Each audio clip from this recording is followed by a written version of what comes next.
Je souhaite cordialement la bienvenue à Monsieur Andreas Dietrich. Il est professeur à la Haute École de Lucerne auprès de l'IFZ, l'institut spécialisé dans le secteur bancaire. Monsieur Dietrich, quels sont les principaux éléments déclencheurs des mutations structurelles du secteur bancaire?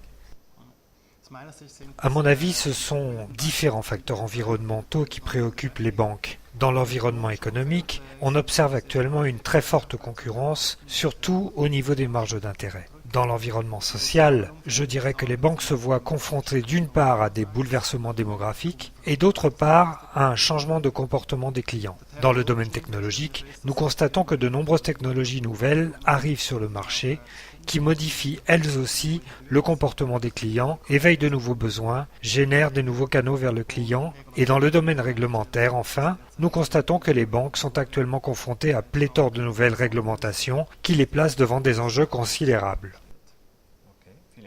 Merci. Mais comment les banques gèrent-elles cette situation?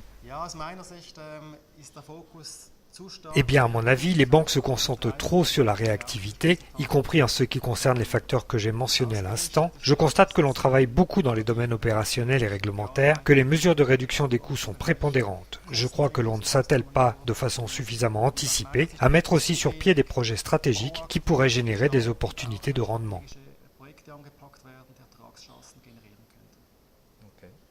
Et si je vous demandais à présent, quelles sont les 3 recommandations que vous feriez aux banques pour qu'elles parviennent à réagir au mieux?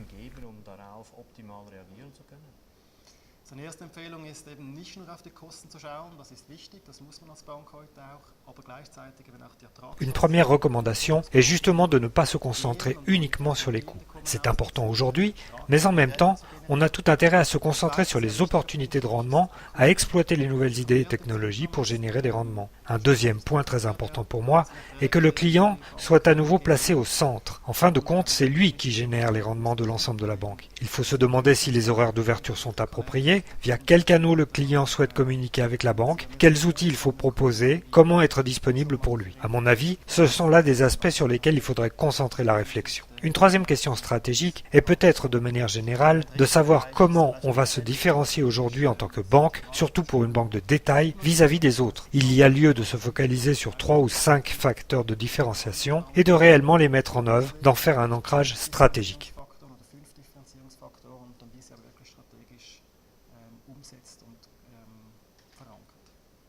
Ok, merci Monsieur Dietrich. Je vous souhaite une bonne journée.